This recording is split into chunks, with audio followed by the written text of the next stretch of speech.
그러다 보니까 간이파산 절차로 들어가게 되면 전체적으로 이 회사가 청산 및 종결되고 소멸되는 데까지 시간이 일반적인 파산에 비해서 훨씬 단축이 돼요. 그래서 일반적인 경우에는 환가 기간이나 이런 걸 고려하면 한 1년 좀 더 넘어가는 경우도 많은데 간이파산은 대부분 한 5, 6개월 내에 거의 다 종결이 되게 됩니다.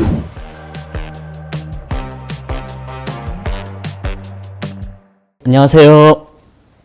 빛과의 전쟁 법무법인 스탠다드 이은성 정경현 변호사입니다. 네, 반갑습니다. 채무액이 적게는 3억, 뭐 더 적게는 심지어 뭐 5천, 6천, 그리고 채권자 수는 한두 군데. 이런 법인의 이제 대표님들께서도 이번 기회에 그냥 파산을 통해서 깔끔하게 정리하는 게 낫겠다. 이런 취지로 이제 굉장히 많이 문의들을 주시고 계십니다. 그래서 이런 분들이 이제 활용할 수 있는 제도 하나에 대해서 제가 최대한 짧고 간명하고 또 정확하게 설명을 한번 드리려고 이 영상을 찍게 되었습니다. 그러면 이제 대표님들께서 사실 폐업에 대한 선택도 있을 텐데 왜 좀 파산을 해야 되는지 그거부터 한번 좀 짚고 넘어가면 좋을 것 같거든요. 폐업이란 건요, 폐업과 파산의 가장 큰 차이는 뭐냐면은 폐업은 회사를 없애는 건 아닙니다. 그리고 파산은 회사를 완전히 없애버리는 거죠. 폐업은 세무서에 내가 더 이상 영업을 안 할 테니까 사업자 등록증을 반납하는 절차예요. 그러면서 그동안 밀려있던 세금이라든지 이런 것들 있죠, 이런 것들을 정리하는 절차고, 파산은 회사 자체를 청산시켜버리는 겁니다. 그러면 회사가 가지고 있는 채권, 채무, 뭐 조세 포함해가지고 모든 법률 관계를 다 종결시키는 거예요, 파산은. 이제 그런 차이가 있는데, 만약에 이 회사를 파산이라든지 뭐 이런 걸로 해가지고 깔끔하게 정리하지 않고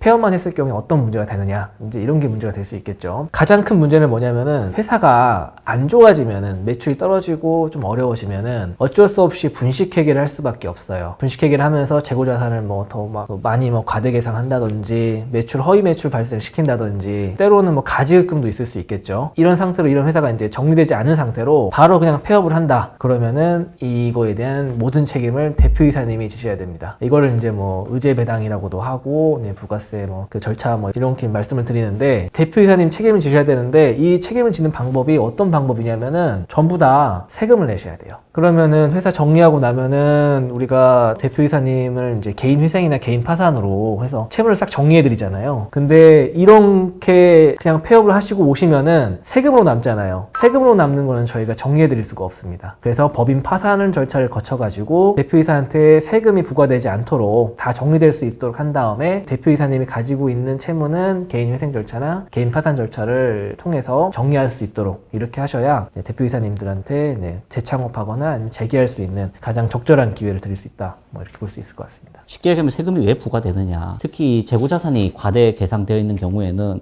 이 재고가 마지막 폐업 신청 직전에 남아있단 말이죠. 회계상으로는. 실제 재고는 제로라고 하더라도 회계상 자료가 남아있는 상태에서 폐업 신고를 하게 되면 국세청 입장에서는 당연히 어떻게 생각했습니까? 아, 재고가 있구나. 근데 폐업을 한다고? 그럼 이 재고는 누가 가져가지? 대표가 가져갔을 거구나. 그렇게 하면서 이제 거기에 따른 세금이 부과가 되는 거거든요. 그래서 이런 부분들 때문에 폐업하면 안 되는 기업들이 있습니다. 파산 중에서 간이파산, 이 간이파산은 좀 파산이랑 어떤 게 좀 다른 건가요? 파산 절차가 어떻게 진행되는지 좀 간략하게 말씀을 드려야 되는데요. 파산 절차는 일단 이제 저희가 대리인 변호사가 신청서를 작성을 해서 법원에 제출하겠죠. 그러면은 한 2주 정도 이내에 대표자와 그리고 대리인 변호사를 부릅니다. 대표자 신문 절차를 거쳐요. 이 신문 절차에서 파산하게 된 경위라든지, 파산하면서 대표이사가 뭐 횡령이나 배임 이런 것들이 있는지 없는지 이런 것들 간략하게 심사를 합니다. 이 심사가 끝나고 나면은 신청한 날로부터 이걸 실무적으로 한 2달 정도 이내에 파산 선고가 나옵니다. 파산 선고가 나오면서 파산 관제인 변호사가 선임이 되는데요. 이 파산 관제인 변호사는 뭘 하냐면은 이 회사의 재산 파산 재단을 만들어 가지고 그쪽으로 다 옮겨요. 다 옮긴 다음에 파산 재단에서 채권자들한테 배당해주는 절차를 거치는데, 파산 재단으로 옮길 수 있는 재산을 파악을 하고, 이 재산 중에서 뭐 부동산이 있을 수도 있고 자동차가 있을 수도 있잖아요.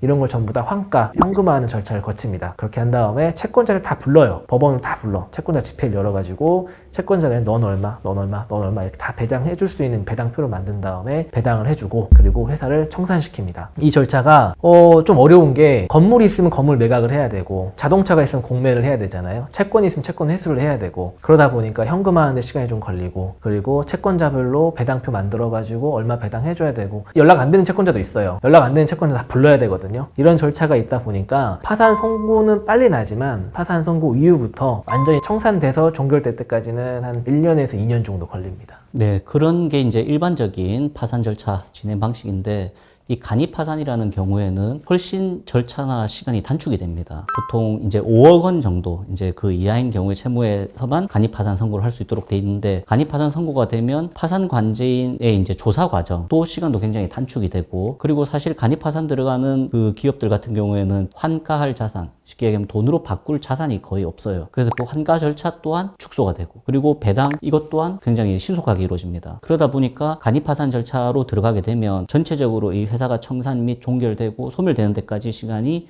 일반적인 파산에 비해서 훨씬 단축이 돼요. 그래서 일반적인 경우에는 환가 기간이나 이런 걸 고려하면 한 1년? 좀 더 넘어가는 경우도 많은데, 간이파산은 대부분 한 5, 6개월 내에 거의 다 종결이 되게 됩니다. 그러면 스탠다드에서 진행한 사례 중에서 좀 간이파산이 어려운 상황이었는데 불구하고 잘 됐던 케이스라든지 좀 그런 성공 사례 기억나시는 게 좀 있으시면.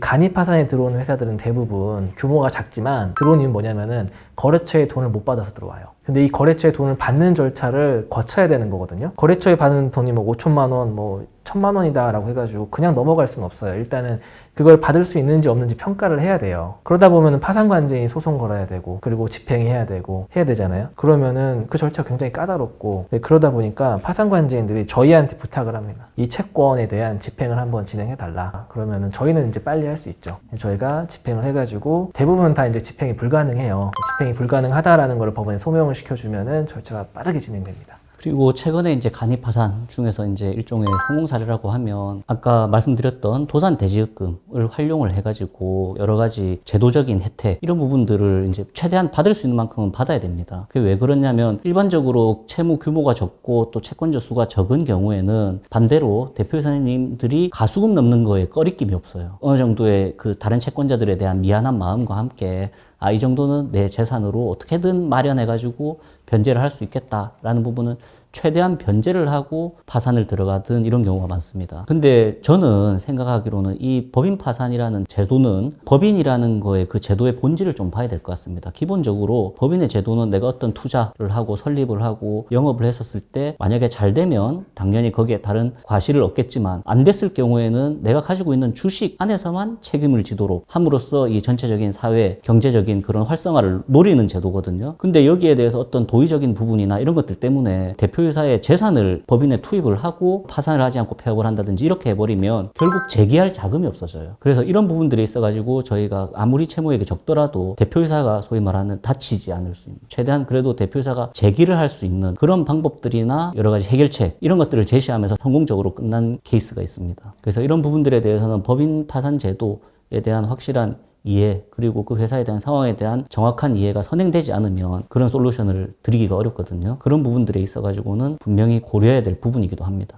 우리는 입장에서는 또 대리인 선임 비용도 무시할 수 없을 것 같은데, 간이파산이라고 하면 업무 난이도가 높지 않을 것 같으니 그냥 저가로 해주겠다 하는 변호사한테 혹은 법인한테 혹할 수도 있을 것 같거든요. 좀 이런 점은 좀 어떻게 보시는지. 간이파산뿐만 아니고 이제 채무 규모, 부채 규모가 적고 채권자 수가 적은 법인 같은 경우에는 이제 일반적으로 그런 식으로 좀 약간 수임료나 이런 부분을 낮게 이야기하거나 그런 부분은 분명히 있습니다. 근데 이게 중요한 게 어떤 부분이 있냐면, 보통 법인 파산이 간이하다고 해서 그 사건을 간이하게 처리하면 안 돼요. 이 법인이라는 건 그 어떤 법무법인이라든가 신청 대리인 입장에서는 굉장히 간단하고 작은 사건일 수 있지만, 대표님들한테는 정말 평생 그래도 본인의 모든 것을 다 투입을 해서 읽어보려고 했던 회사거든요. 간이파산이라는 건 그냥 법적 절차가 그렇게 간단하게 된다는 것이지, 이게 전문 변호사가 아니고 뭐 예를 들면 뭐 사무장, 뭐 실장, 국장, 변호사가 아닌 자들이 처리를 한다든지, 법인 절차 내에서는 대표자 신문이 있고 파산 선고가 있고, 파산 선고되면 파산 관제인 변호사가 있습니다. 그래서 법인 파산에서 신청 대리인의 역할이 가장 중요한 건 신청서 작성과 대표자 신문 대응, 그다음 파산 선고 시 참석, 그리고 파산 관제인에 대한 대응, 이런 것들을 변호사들로 하여금 조언을 받고 솔루션을 받아야 되는데, 회사의 규모가 작다고 변호사가 아닌 사람들에게 너무나 낮은 가격으로 의뢰를 하게 되면 결국 큰 문제가 발생을 할 수가 있습니다. 이 간이파산이라는 거는 절차를 간소화해주는 제도죠. 근데 절차를 간소화한다고 해가지고 파산 절차가 가지고 있는 내재되어 있는 법적 리스크를 완전히 경감시켜주는 건 아니에요. 법적인 리스크나 대표이사가 가져야 되는 리스크는 그대로 가지고 있습니다.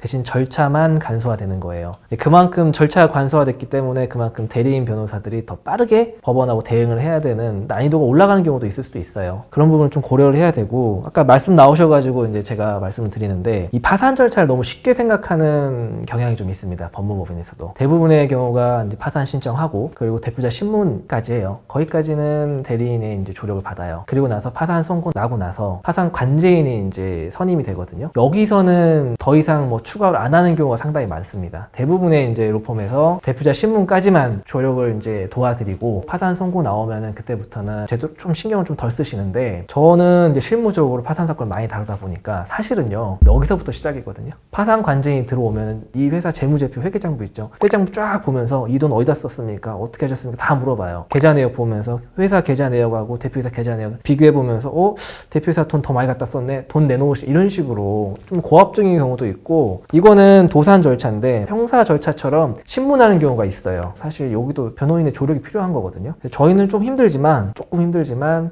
파산 선고 끝나면은 파산 관제인 선임되면은 파산 관제인이 바로 그냥 그 의뢰인 데리고 가가지고 사무실에서 신문해요. 거기까지 같이 가가지고 끝날 때까지 있다 나옵니다. 파산 절차를 그렇게 저희가 쉽게 보지는 않아요. 그렇죠. 그래서 아까 제가 말씀드린 것처럼 간단한 사건이다, 간이 파산이다라고 해서 신청을 간이하게 하면 안 된다. 그 부분에 대해서 좀 한번 주의가 필요한 것 같습니다. 오늘은 저희가 법인 파산 중에서도 특히 소규모 채무액이 적거나 그 채권자 수가 적은 법인들의 경우에는 활용할 수 있는 제도인 간이 파산에 대해서 알아봤습니다. 물론 여러 이제 대표님들께서 이 법인 파산의 제도, 그리고 폐업이 아닌 파산을 해야 되는 이유에 대해서는 많이들 공감을 하시는데, 아직까지도 이 간이 파산이라든지 그 파산 절차를 진행하는 데 있어 가지고는 어려움을 많이 겪고 있는 것 같습니다. 그래서 이런 부분들에 대해서는 회사의 규모가 작다고, 채무가 작다고, 채권자 수가 적다고 그냥 아무데나 이렇게 의뢰하시는 것보다는 그 깔끔하게 끝낼 수 있는 방안과 그 다음에 전문가의 조력이 더 필요할 수 있다는 점, 이런 부분들도 좀 유의를 해주시면 좋을 것 같습니다. 네, 그러면 이번 영상이 또 여러 힘든 일을 겪고 계신 대표님들에게 조금이나마 도움이 되시기를 바라고, 저희는 또 다음 영상에서